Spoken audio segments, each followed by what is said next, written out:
What happens when two of television's most outspoken personalities clash on live television in a way that leaves the audience stunned and one host completely speechless? The tension had been building for months, but nobody expected it to explode the way it did on this particular episode of The View. Before we dive into this incredible moment that had everyone talking, make sure to hit that subscribe button and let me know in the comments what you think about confrontations like this. On live TV, the morning started like any other at the View studio. The familiar theme music played, the cameras rolled, and Whoopi Goldberg took her position at the head of the Hot Topics table. But there was something different in the air that day, an electricity that seemed to charge every word before it was even spoken. Meghan McCain sat in her usual spot, but her posture was more rigid than usual, her jaw set with a determination that suggested she had come prepared for battle. The topic that would ignite everything was introduced casually enough. Whoopi leaned forward slightly, her voice carrying that authoritative tone viewers had come to expect. So we need to talk about what's happening with healthcare policy right now, because I'm seeing a lot of folks out there who are struggling to understand where all this is heading. Meghan shifted in her chair, and those who knew her well could see the telltale signs, the slight narrowing of her eyes, the way her hands clasped together just a little too tightly. Well, Whoopi, I think what people are really struggling with is the complete lack of transparency from this administration about their actual plans. Now hold on, Whoopi interjected, raising one hand in that gesture that had become her trademark. Let's be fair here. Every administration struggles with healthcare. This isn't something new, and pointing fingers isn't going to help anybody who's sitting at home trying to figure out how to pay their medical bills. The exchange might have seemed routine to casual viewers, but for those paying close attention, the undercurrents were unmistakable. Meghan's voice took on that particular edge she got when she felt patronized. I'm not pointing fingers, Whoopi, I'm stating facts. And the fact is that millions of Americans are being left in limbo while politicians play games. Facts. Whoopi's eyebrows rose, and her voice carried a note of challenge. Okay, let's talk facts then. The fact is that people have been struggling with healthcare costs for decades, through multiple administrations, and suddenly acting like this is some brand new crisis isn't helping anyone. Meghan leaned forward, her voice gaining strength.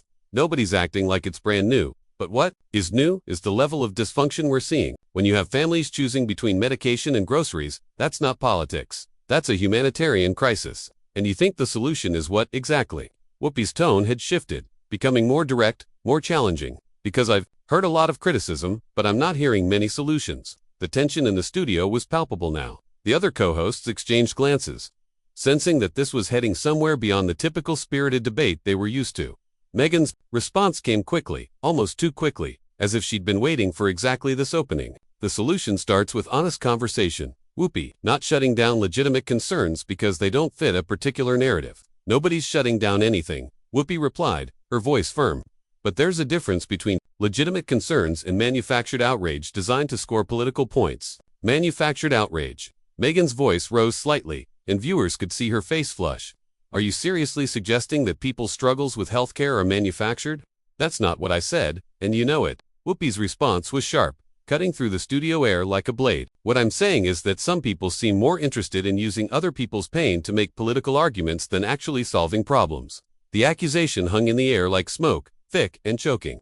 Meghan sat back slightly, as if physically struck by the words. Her mouth opened, then closed, as she seemed to process not just what Whoopi had said, but how she had said it. The deliberate emphasis, the pointed look, the way Whoopi's gaze had never left her face during the entire exchange. I think, Meghan said slowly, her voice carefully controlled. That's an incredibly unfair characterization of anyone who disagrees with your perspective on this issue.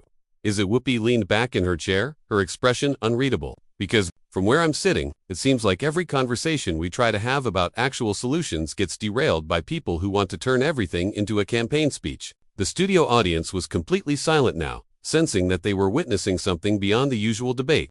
Even the cameras seemed to hold their focus longer on each speaker, as if the technical crew understood they were capturing something significant. Meghan's response, when it came, was measured but loaded with implication. Well, if that's how you feel about legitimate policy discussions, maybe the problem isn't with the people raising concerns. Maybe, Whoopi said, her voice dropping to that low register that regular viewers knew meant she was done playing games.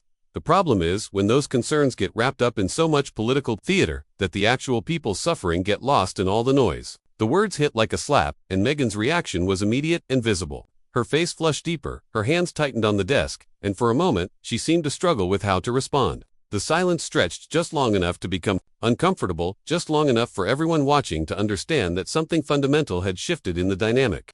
Between these two women, chat controls sonnet for. Meghan took a breath, but it was the kind of breath that comes before a storm, not after one. When she finally spoke, her voice was tight with barely controlled frustration. Political theater. That's rich, coming from someone who turns every discussion into a lecture about how everyone else is wrong. The studio went dead quiet. Even the producers in the control room could be seen through the glass partition, leaning forward in their chairs. This wasn't the usual back and forth anymore. This was personal, and everyone knew it. Whoopi's expression didn't change, but something flickered in her eyes. "Excuse me, you heard me." Meghan's composure was cracking, and she seemed past the point of caring about appearances. Every time someone tries to present a different perspective on this show, you shut them down with this condescending attitude, like you're the only one in the room capable of understanding complex issues. "Now wait just a minute." Whoopi's voice was dangerously quiet, the kind of quiet that preceded an earthquake. "I don't shut anyone down. What I do is push back when people come on this show and try to present opinion as fact." "Opinion as fact." Meghan laughed, but there was no humor in it. "Like your opinions about healthcare policy. Like your opinions about what constitutes legitimate concerns. You act like your perspective is the only valid one in the room." Whoopi leaned forward, her famous composure beginning to show cracks. "My perspective comes from years of experience and actually listening to people instead of talking at them."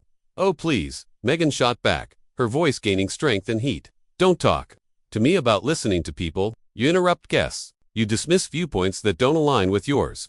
And you act like anyone who disagrees with you is either stupid or malicious." The other co-host sat frozen, clearly unsure whether to intervene or let this play out. The audience was so quiet you could hear the studio lights humming overhead. This was television gold, the kind of unscripted drama that networks dream about, but it was also deeply uncomfortable to witness. Whoopi's voice, when she responded, carried a weight that seemed to fill the entire studio. "Let me tell you something, Meghan. I've been doing this longer than you've been alive. I've sat at this table through administrations of both parties, through wars and recessions and pandemics. And I've learned that the people who scream the loudest are usually the ones with the least to actually contribute." The words hit like a physical blow. Meghan's face went pale, then flushed red again. "Are you seriously suggesting I have nothing to contribute to this conversation?" "I'm suggesting," Whoopi continued, her voice steady and unrelenting, "that maybe instead of trying to turn every discussion into an opportunity to prove how right you are, you might consider actually listening to what other people are saying." "I listen," Meghan protested, but her voice cracked slightly. "I listen to constituents in my father's former state. I listen to families who are struggling. I listen to people whose voices get ignored because they don't fit the narrative that people like you want to promote. People like me." Whoopi's eyebrows rose dangerously high. "What exactly do you mean by people like me?" The question hung in the air like a loaded gun. Meghan seemed to realize she had stepped onto dangerous ground, but she was too far into. "Back down, now." "People who think they have all the answers, who dismiss legitimate criticism as partisan attacks, who can't imagine that someone might disagree with them for valid reasons." Whoopi sat back in her chair, and for a moment, she was completely silent. When she finally spoke, her voice was so controlled it was almost scary. "You know what, Meghan? I think we need to have a conversation about respect."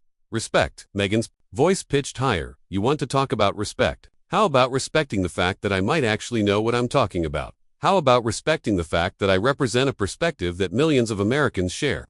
"Respect," Whoopi continued as if Meghan hadn't spoken, "means not coming on this show every day with a chip on your shoulder the size of Arizona. Respect means engaging with ideas instead of just attacking the people who present them. And respect means understanding that this table belongs to all of us, not just you." The final sentence landed with devastating precision. Meghan's mouth fell open, and for a moment, she seemed completely at a loss for words. The silence stretched on, becoming more uncomfortable with each passing second. Finally, Meghan found her voice, but it was smaller now, defensive rather than aggressive. "I've never acted like this table belongs to me. Haven't you?" Whoopi's gaze was unwavering. "Because from where I sit, it seems like you think every conversation should revolve around what you want to talk about, how you want to talk about it, and God help anyone who suggests there might be another way to look at things." "That's not true," Meghan said, but the protest sounded weak, even to her own ears. "Isn't it?" Whoopi leaned forward again, her voice gaining momentum like a gathering storm. "How many times have we started a conversation about one thing, and you've immediately tried to steer it toward your talking points? How many times have you interrupted a guest because you didn't like what they were saying? How many times have you acted like disagreement is the same thing as disrespect?" Chat controls sonnet for smart. Each question hit like a hammer blow, and with each one, Meghan seemed to shrink a little more in her chair. Her mouth opened and closed several times, but no words came out. The studio audience was completely captivated, witnessing what felt like a masterclass in how to dismantle an opponent without raising your voice. But Whoopi wasn't finished. She sat back, folded her hands, and delivered what would become the most talked about moment in The View's recent history. You know what, Meghan? I've been patient with you. We all have. We've tried to make this work. We've tried to find common ground. We've tried to create space for different perspectives. But every single day, you come in here acting like you're the only person in America who understands what real people are going through. Meghan finally found her voice, though it was barely above a whisper. That's not what I think. No, Whoopi's voice rose slightly. But it was controlled, surgical. Then explain to me why every conversation we have about policy turns into you lecturing the rest of us about what your father would have thought, or what real Americans believe, or how we just don't understand the struggles of ordinary people. Because someone needs to represent those voices, Meghan said, but even she seemed to hear how weak it sounded. Whoopi leaned forward, and when she spoke, every word was deliberate, every syllable carefully chosen for maximum impact. Meghan, let me explain something to you that apparently nobody else has had the courage to tell you. You don't speak for real Americans. You don't represent the struggles of ordinary people. You're a wealthy woman who grew up in political privilege, went to elite schools, and has never had to worry about choosing between medication and rent. The studio was so quiet you could hear people breathing. Meghan's face had gone completely white, and her hands were gripping the edge of the table so tightly her knuckles had turned pale. And that's fine, Whoopi continued relentlessly. There's nothing wrong with coming from privilege, but don't sit at this table every day and pretend. You're the voice of the common person when your biggest struggle is deciding which of your multiple homes to spend the weekend at. That's completely unfair, Meghan managed to say, but her voice was shaking now. Is it unfair? Whoopi's voice was like steel wrapped in velvet. Or is it just true? Because I've been watching you for months now, and I've noticed something interesting. Every time we have a guest on who actually represents the communities you claim to speak for, every time we have someone who's actually lived the struggles you talk about, you either interrupt them or try to redirect the conversation back to your talking points. Meghan tried to respond, but Whoopi held up one hand. And the gesture was so commanding that Meghan actually stopped mid-syllable. I'm not finished. The words were quiet but carried such authority that everyone in the studio seemed to lean forward. You want to talk about respect? Here's what respect looks like. Respect is listening when a single mother explains how healthcare costs are destroying her family's future. Respect is not interrupting when a veteran talks about the challenges of getting mental health care. Respect is understanding that your personal political agenda doesn't trump other people's lived experiences. Each sentence landed with devastating precision, and Meghan seemed to crumble a little more with each one. Her earlier fire was completely extinguished, replaced by something that looked almost like shock. But more than that, Whoopi continued, her voice gaining power. Respect is understanding your role at this table. You're not here to be the conservative voice of America. You're not here to carry water for any political party. You're here to contribute to a conversation, not dominate it. The silence that followed was deafening. Meghan opened her mouth, closed it, then opened it again, but no sound came out.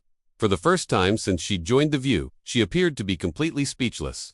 Whoopi watched her struggle for several long seconds, then delivered the final blow with devastating calm. And until you figure that out, until you learn to be part of a conversation instead of trying to control it, you're going to keep finding yourself in situations like this one, where everyone at this table and everyone watching at home can see exactly what you're doing, even if you can't see it yourself. The camera stayed on Meghan's face for what felt like an eternity.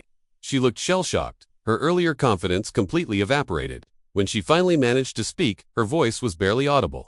I think we should go to commercial. Yes, Whoopi agreed, her voice returning to its normal tone as if nothing had happened. I think we should. As the show cut to commercial, the audience erupted in a mixture of applause and stunned chatter. Some were cheering Whoopi's takedown, others seemed shocked by its thoroughness. But everyone understood they had witnessed something unprecedented. A moment when the careful politeness of daytime television had been stripped away to reveal something much more raw and real. When the cameras stopped rolling, Meghan remained in her chair for several seconds, staring down at her hands. The other co-hosts exchanged glances, clearly unsure how to process what they had just witnessed. Whoopi, meanwhile, sat calmly reviewing her notes for the next segment, as if she had just finished discussing the weather, rather than delivering one of the most complete verbal demolitions in television history.